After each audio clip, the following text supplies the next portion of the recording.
नमस्ते प्यारे बच्चों। आज हम पढ़ने वाले हैं बाल राम कथा से अध्याय 10 लंका दहन। इससे पहले अध्याय में हमने जाना राम और लक्ष्मण की सुग्रीव के साथ मित्रता हो जाती है। साथ में राम और लक्ष्मण हनुमान से भी मिलते हैं।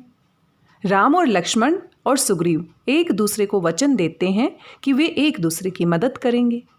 राम ने उसके भाई बाली का वध किया और साथ में किष्किंधा का राज्य सुग्रीव को दिला दिया। उसकी पत्नी भी उसे वापस मिल गई। अब बारी थी सुग्रीव की अपना वचन पूरा करने की, लेकिन राज्य को पाकर सुग्रीव कुछ दिनों के लिए राम को दिया हुआ वचन भूल जाता है। काफ़ी इंतजार करने के बाद जब राम को लगता है कि सुग्रीव को उसका वचन याद नहीं है कि सीता को ढूंढने में वह उसकी मदद करेगा, तो वह लक्ष्मण को उसके राज्य में भेजता है और लक्ष्मण की सहायता से उसको याद आता है कि मैंने राम को वचन दिया था। और वो जल्दी से राम के पास जाकर माफ़ी मांगता है और अपनी पूरी वानर सेना को हर दिशा में फैला देता है ताकि सीता का पता लगाया जा सके। सीता की खोज करते समय दक्षिण दिशा सबसे महत्वपूर्ण थी, क्योंकि जटायु ने बताया था रावण दक्षिण दिशा में सीता को उठाकर ले गया है। हनुमान नल, नील और जामवंत इसी दिशा में जाते हैं, लेकिन चलते चलते वो देखते हैं कि आगे तो ज़मीन है ही नहीं, चारों तरफ अथाह समुद्र है और इस समुद्र को पार करना कैसे संभव हो पाएगा। उसके बाद जामवंत हनुमान को उसकी शक्ति का एहसास दिलाते हैं और कहते हैं कि तुम्हारे अलावा इस असंभव कार्य को कोई पूरा नहीं कर सकता। अब देखते हैं हनुमान जी समुद्र को कैसे पार करते हैं, साथ में लंका में कैसे जाते हैं, क्या वो सीता से मिलते हैं और लंका का दहन कैसे करते हैं। आइए पढ़ते हैं अध्याय लंका दहन। जामवंत की बातों का हनुमान पर ऐसा प्रभाव हुआ जैसे कोई सुप्त ज्वालामुखी अचानक से जागृत हो जाए। उन्होंने खड़े होकर एक अंगड़ाई ली, मानो उनके शरीर में एक नवीन उत्साह और शक्ति का संचार हो गया हो। उन्होंने सागर पार लंका पहुंचने का संकल्प किया और एक ही छलांग में महेंद्र पर्वत के शिखर पर जा पहुंचे। उन्होंने सामने फैले समुद्र को देखा। समुद्र लांघने को लेकर उनके चेहरे पर कोई दुविधा नहीं थी। उनके मन में केवल एक ही भाव था, सफलतापूर्वक राम का कार्य संपन्न करना, माता सीता के बारे में पता लगाना। वायुपुत्र ने अपने पिता का स्मरण किया और मन ही मन उन्हें प्रणाम करके वे नीचे की ओर झुके। एक लंबी सांस भरकर पूरी शक्ति के साथ आकाश में उछल गए। अब वे वायु में उड़ रहे थे, लंका की दिशा में इतनी तीव्र गति से जैसे धनुष से छोड़ा हुआ तीर हो। उनके लिए नीचे फैला हुआ विशाल समुद्र जैसे कोई छोटा सा तालाब भर था। हनुमान के वेग को महेंद्र पर्वत सहन नहीं कर सका। पृथ्वी हिलने लगी जैसे कोई भूकंप आया हो। उनके उछलने से उत्पन्न शक्ति के कारण पर्वत के बड़े बड़े शिलाखंड अपने स्थान से हटकर हवा में उड़ने लगे। भूस्खलन होने लगा, नए जल स्रोत प्रकट हो गए, शिलाओं के टकराने से चिंगारियां निकलने लगी। पर्वत पर रहने वाले जीव घबराकर अपना अपना स्थान छोड़ इधर उधर भागने लगे। अनेक वृक्ष अपनी जड़ों से उखड़ गए और उन पर रहने वाले पक्षी घोंसलों से बाहर आकर उड़ने लगे। आसपास का शांत वातावरण अचानक से कोलाहल से भर गया। यह दृश्य किसी के भी हृदय में भय उत्पन्न कर सकता था, परंतु अंगद और संपूर्ण वानर दल इसे देखकर प्रसन्न हो रहा था। उन्हें हनुमान की शक्ति को देखकर यह विश्वास हो गया था कि वे अब सीता के बारे में पूरी जानकारी लेकर ही लौटेंगे। जिनकी शक्ति के सामने महेंद्र पर्वत के उत्तुंग शिखर बौने और समुद्र का विस्तार संकीर्ण हो गया, उसका मार्ग भला और कौन रोक सकेगा। और सचमुच हनुमान के मार्ग में बाधाएं भी आई, जिन्हें उन्होंने कहीं अपनी बुद्धि से और कहीं अपनी शक्ति से दूर कर दिया। मार्ग में उन्हें मैनाक नामक पर्वत मिला जो समुद्र के अंदर था, परंतु वह चाहता था कि हनुमान उसके ऊपर कुछ देर रहकर विश्राम करें और थकान मिटाकर फिर आगे बढ़े। ये सोचकर वह समुद्र तल से कुछ ऊपर की ओर उठ आया, परंतु हनुमान को तो वह भी बाधा ही प्रतीत हुआ। उन्हें थकान का नाम तक नहीं था। उसके पास से गुजरते हुए हनुमान का हाथ मैनाक के शिखर से टकराया और शिखर टूटकर समुद्र में समा गया। कुछ दूर जाने के बाद उन्हें सूरसा नामक राक्षसी मिली। उसने हनुमान को खाना चाहा। हनुमान ने मन में कुछ सोचा और सूरसा के खुले हुए विशाल मुख में प्रवेश कर तुरंत बाहर निकल आए। समुद्र के ऊपर उड़ते हुए ही उनका सामना सिंहिका नामक राक्षसी से भी हुआ। वह समुद्र के अंदर रहती थी और आकाश में उड़ते हुए जीवों की परछाई को अपनी मायावी शक्ति से पकड़ लेती थी। छाया के पकड़े जाने पर उड़ने वाले जीव की गति रुक जाती थी और वह सिंहिका का भोजन बन जाता था। उसने हनुमान के साथ भी यही चाल चली। उसने हनुमान की परछाई को पकड़ लिया। अचानक हनुमान की गति बाधित हो गई। वह उड़ नहीं पा रहे थे, जैसे किसी ने उन्हें पकड़ लिया हो। उन्होंने नीचे की ओर देखा। उन्होंने सिंहिका की धूर्तता को पहचान लिया और उसका वध कर दिया। कुछ ही देर में हनुमान समुद्र के उस पार थे। वे समुद्र के तट पर खड़े हो गए। सीता को ढूंढने के लिए लंका को अच्छी तरह से जानना आवश्यक था। नगर में कहाँ महल है, कहाँ बाजार है, राजमार्ग और गलियाँ, वन, उपवन, सरोवर, इन सब की स्थिति के बारे में जानना जरूरी था। वे समुद्र के किनारे ही एक पर्वत शिखर पर चढ़ गए। अब वे पूरी लंका अच्छी तरह से देख पा रहे थे। लंका का सौंदर्य देखकर वे चकित रह गए। इतना सुंदर नगर उन्होंने कभी पहले नहीं देखा था। एक से एक सुंदर भवन, फलदार वृक्ष और सुवासित फूलों से भरे हुए उद्यान, सुंदर सरोवर, सोने से मंढे हुए भवन, चारों ओर संपन्नता और सौंदर्य फैला हुआ था।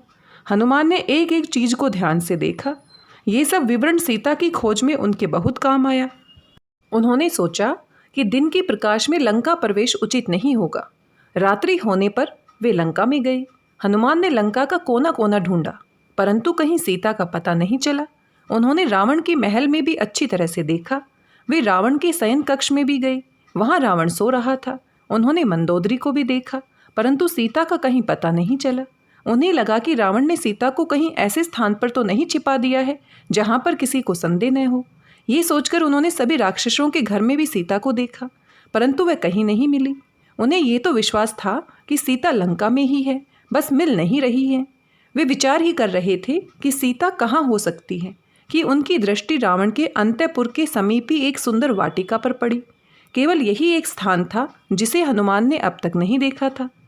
उसमें अशोक के बहुत से वृक्ष थे। उसका नाम भी अशोक वाटिका था। क्या सीता यहाँ हो सकती है? हनुमान ने सोचा। लगता तो नहीं है।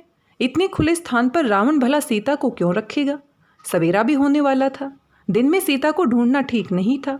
हनुमान अशोक वाटिका में ही एक वृक्ष के घने पत्तों में छिपकर बैठ गए। जहाँ वे बैठे थे वहाँ उन्हें कोई नहीं देख सकता था, हालांकि उन्हें सब कुछ दिख रहा था। दिन बीत गया और पुनः रात हो चली थी। हनुमान को वाटिका में ही एक ओर से राक्षसियों की हंसी की आवाज आई, ऐसा जैसे वे किसी का उपहास कर रही हो। कहीं भी सीता पर ही तो नहीं हंस रही। हनुमान ने सोचा। उन्होंने नजर गड़ाकर ध्यान से उस ओर देखा जहाँ से हंसी की आवाज आ रही थी। उन्हें वहाँ एक स्त्री दिखाई दी जो सिर नीचे किए उदास बैठी थी। वह बहुत दुखी और दयनीय लग रही थी। लंका में अब तक उन्होंने जिसे भी देखा था वह प्रसन्न ही दिखता था। इस स्त्री को उन्होंने ध्यान से देखा। उन्हें समझते देर नहीं लगी कि यही माता सीता है जिसकी खोज में वे यहाँ आए हैं। तभी वहाँ अपने राजसी वैभव का प्रदर्शन करते हुए रावण भी आया। उसके साथ अनेक दासियाँ थीं। हनुमान चुपचाप परंतु सतर्क भाव से देखने लगे। रावण ने आकर सीता को अनेक प्रलोभन दिए, भय दिखाया। वह चाहता था कि सीता उसकी रानी बन जाए। उसने सीता से कहा, तुम्हारा वनवासी राम यहाँ कभी नहीं आ सकता। तुम्हें जीवन भर लंका में ही रहना होगा। अच्छा होगा कि मेरी बात मान लो और लंका की महारानी बनकर यहाँ राज करो। सीता रावण की उपस्थिति से भयभीत थी और उसका शरीर काँप रहा था। रावण ने उन्हें आश्वस्त करते हुए कहा, भयभीत मत हो सुंदरी। मैं तुम्हारी इच्छा के विरुद्ध तुम्हारा स्पर्श भी नहीं करूँगा, परंतु तुम्हें इस सच्चाई को जान लेना चाहिए कि राम और लक्ष्मण तुम तक कभी नहीं पहुँच सकेंगे। अपने जीवन को नष्ट मत करो और मेरी बात मान लो। मैं तुम्हें 2 माह का समय देता हूँ। यदि तब भी तुमने मेरी बात नहीं मानी तो मैं अपनी इस तलवार से तुम्हारा वध कर दूंगा। सीता ने दृढ़तापूर्वक रावण की बात का प्रतिवाद करते हुए कहा, दुष्ट रावण, तू मेरे स्वामी की शक्ति से परिचित नहीं है। तेरे प्राण केवल तभी तक बच सकते हैं जब तू मुझे ससम्मान राम के पास पहुंचा दे और उनसे अपने अपराध की क्षमा मांग ले। यदि तू ऐसा नहीं करेगा तो तेरा सर्वनाश सुनिश्चित है। तू स्वयं तो मृत्यु को प्राप्त होगा ही, तेरे साथ तेरा संपूर्ण वंश भी नष्ट हो जाएगा। रावण क्रोध से पागल हो गया। उसने सीता को 2 महीने का समय दिया था, इसलिए गुस्से को पीकर वापस लौट गया। उसके जाते ही राक्षसियों ने सीता को घेर लिया। वे उन्हें प्रताड़ित करने लगी। वे सीता को येन केन प्रकार ये समझाने का प्रयास करने लगी कि रावण की बात मानने में ही भलाई है। राक्षसियों के समूह में त्रिजटा नाम की एक राक्षसी भी थी। वह सबसे अलग थी। सीता को प्रताड़ित करने की बजाय उसकी आंखों में सीता के प्रति सहानुभूति का भाव था। उसने अन्य राक्षसियों को बुलाकर कहा, मैंने एक विचित्र स्वप्न देखा है। मैंने देखा कि लंका समुद्र में समा गई है और यहाँ का समस्त वैभव नष्ट हो गया है। मुझे लगता है कि ये सोपन किसी अनिष्ट का संकेत तो नहीं है। कहीं सीता के दुख से तो इसका कोई संबंध नहीं है। इस सोपन के कारण मेरे मन में भय और आशंका का जन्म हो रहा है। रात हो गई थी। त्रिजटा की बात सुनकर राक्षसियां भी एक एक करके वहां से चली गई। अब सीता बिल्कुल अकेली थी। हनुमान अब उनके पास जा सकते थे, परंतु उन्हें भय था कि सीता कहीं उनको भी राक्षसी ने समझ ले। उन्होंने वृक्ष पर बैठे बैठे ही श्री राम के बारे में चर्चा करनी आरंभ कर दी। वे राम के गुणों का बखान कर रहे थे। सीता के कानों में जब ये आवाज़ गई तो वे चौंक गई। इस राक्षसपुरी में राम की चर्चा कौन कर रहा है? उन्होंने ऊपर की ओर देखा और पूछा कि तुम कौन हो? हनुमान नीचे उतर आए। उन्होंने सीता को प्रणाम किया और बताया कि वे राम के दूत हैं और उनके बारे में पता लगाने के लिए राम ने उन्हें यहाँ भेजा है। इतना कहकर उन्होंने राम की अंगूठी सीता को दी। सीता ने अंगूठी को पहचान लिया। वे कुछ सोचने लगी। हनुमान ने सीता को उन आभूषणों के बारे में बताया जो उन्होंने रास्ते में गिरा दिए थे जब रावण उनको आकाश मार्ग से लेकर लंका ले जा रहा था। अब सीता को पूरी तरह विश्वास हो गया था कि हनुमान राम के सेवक ही हैं। हनुमान ने सीता से कहा, माता, यदि आप चाहें तो आप मेरे कंधे पर बैठ जाएं। मैं अभी आपको राम के पास ले जाऊंगा। सीता ने मना कर दिया। उन्होंने कहा, हनुमान, ये उचित नहीं होगा। इसमें यह भी आशंका है कि यदि कहीं इस प्रयास में हमें पकड़ लिया गया तो फिर राम के पास हमारा संदेश तक नहीं पहुंच सकेगा। हनुमान ने सीता को पुनः प्रणाम किया और विदा ली। वे चाहते थे कि जल्दी से जल्दी राम को ये समाचार सुनाएं। वे चलना ही चाहते थे कि कुछ सोचकर रुक गए। उन्होंने अशोक वाटिका के वृक्षों को तोड़कर उसे तहस नहस कर दिया। वहाँ रक्षा के लिए जो राक्षस नियुक्त थे उनमें से अधिकांश की हत्या कर दी। जो बचे उन्होंने रावण को जाकर खबर दी। रावण ने अपने पुत्र अक्षय कुमार को हनुमान को पकड़ने के लिए भेजा। हनुमान ने उसको भी मार दिया और भयंकर गर्जना करने लगे। अक्षय कुमार की मृत्यु का समाचार सुनकर रावण बौखला गया। उसने अपने पुत्र मेघनाद को आदेश दिया कि उस वानर को पकड़कर सभा में लाया जाए। मेघनाद अत्यंत वीर था। उसने एक बार देवताओं के राजा इंद्र को भी युद्ध में परास्त कर दिया था। इस कारण उसको इंद्रजीत भी कहा जाता था। उसने हनुमान को पकड़ने का प्रयास किया। भीषण युद्ध हुआ। अनेक राक्षस मारे गए। अशोक वाटिका भी नष्ट भ्रष्ट हो गई। अंततः मेघनाद ने हनुमान को बांध लिया और वह उन्हें लेकर रावण के दरबार में पहुंचे। हनुमान ने दरबार में जाकर रावण के ऐश्वर्य का अवलोकन किया।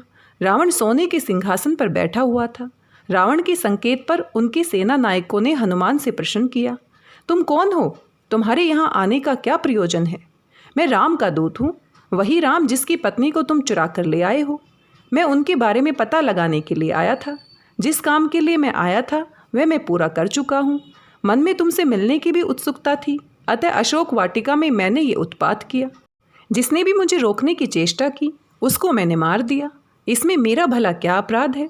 हनुमान ने सेनापति की उपेक्षा करते हुए निर्भीक स्वर में रावण की ओर उन्मुख होकर उत्तर दिया। ने क्रोध में भरकर हनुमान को मारना चाहा, परंतु उसके छोटे भाई विभीषण ने रावण को समझाते हुए कहा, महाराज, ये स्वयं को राम का दूत कह रहा है। दूत अवध्य होता है, अतः यदि आप इसे कोई अन्य दंड दें तो उचित होगा। हनुमान ने इस सबसे अविचलित रहते हुए अपनी बात जारी रखी। रावण, तुम सीता को सम्मान के साथ राम को लौटा दो, क्योंकि राम के साथ युद्ध में टिक पाना तुम्हारे वश की बात नहीं है। राम ने क्रोध में भरकर हनुमान की पूंछ में आग लगाने की आज्ञा दे दी। आज्ञा पाते ही राक्षस समुदाय हनुमान की पूंछ में घी तेल से कपड़ा भिगोकर हनुमान की पूंछ पर बांधने लगे।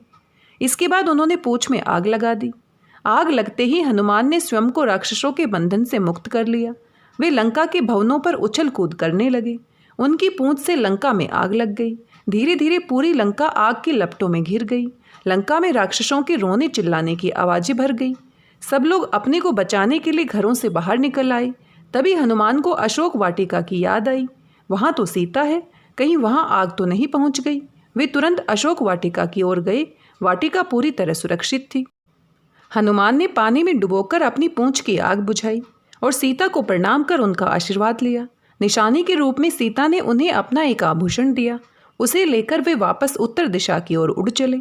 समुद्र के इस ओर समस्त वानर दल हनुमान की प्रतीक्षा कर रहे थे। हनुमान के लौटते ही सबकी जान में जान आई। हनुमान ने प्रसन्नतापूर्वक लंका में हुए घटनाक्रम की जानकारी दी। सीता के बारे में बताया, लंका दहन और रावण के बारे में भी बताया। सभी वानर तुरंत किष्किंधा पहुँचे। राम के पास पहुंचकर हनुमान ने राम को सीता के बारे में पूरी जानकारी दी। उन्होंने बताया कि माता सीता बहुत दुखी हैं। रावण ने 2 माह का समय दिया है कि वो उनकी बात मान ले, वरना वो उसका वध कर देंगे। सारी घटना बताने के बाद हनुमान ने कहा, प्रभु, हमारे पास बहुत कम समय है, शीघ्र लंका की ओर प्रस्थान कीजिए। राम ने कृतज्ञता के भाव से हनुमान को अपने हृदय से लगा लिया। लक्ष्मण और सुग्रीव के साथ मिलकर आगे की रणनीति पर विचार किया। सभी वानरों के साथ लंका पर आक्रमण की योजना बनाई जाने लगी। मार्ग में आने वाले समुद्र को कैसे पार किया जाए, इस पर भी चर्चा हुई। सुग्रीव ने अपने सेनापति के साथ बैठकर अलग अलग युद्धपतियों का उत्तरदायित्व निर्धारित किया। अब किसी के मन में कोई संशय नहीं था। सीता के बारे में निश्चित जानकारी मिल चुकी थी। बस अब वहाँ कैसे पहुँचे, यही विचार करना शेष था। और यहाँ पर यह अध्याय समाप्त हो जाता है। हमने देखा कैसे हनुमान ने लंका में आग लगाई और किस तरह से वो सीता को ढूंढ निकालते हैं, उसके बारे में जानकारी राम को देते हैं। आइए देखते हैं आपने कितने ध्यान से इस पाठ को सुना है। आपसे कुछ सवाल पूछे जा रहे हैं, इन सवालों को ध्यान से सुनिए और इनके उत्तर मेरे साथ अवश्य साझा कीजिए। हनुमान ने सूरसा राक्षसी की बाधा को कैसे पार किया? रावण ने सीता को कहाँ रखा था? त्रिजटा के मन में भय और आशंका क्यों उठ रही थी? हनुमान ने अशोक वाटिका में रावण के किस पुत्र का वध कर दिया था? हनुमान ने राम को सीता के बारे में जानकारी देते हुए क्या कहा? और साथ ही प्यारे बच्चों, क्या आप जानते हैं हनुमान के बारे में ये कहा जाता है कि उन्हें अग्निदेव से वरदान मिला हुआ था कि अग्नि उन्हें कभी जला नहीं सकेगी। यही कारण था कि जब उनकी पूंछ में आग लगाने का आदेश रावण ने दिया तो उन्हें कोई भय नहीं था और इसी अवसर का उपयोग करके उन्होंने लंका को जला दिया। आज के लिए बस इतना ही। मिलते हैं इसके अगले अध्याय के साथ और देखते हैं लंका पर विजय कैसे प्राप्त की जाती है, सीता को कैसे वापस लाया जाता है। आज के लिए बस इतना ही। मिलते हैं अगले अध्याय के साथ। तब तक स्वस्थ रहिए, व्यस्त रहिए, मस्त रहिए और खुश होकर पढ़ते रहिए। धन्यवाद, बहुत बहुत धन्यवाद।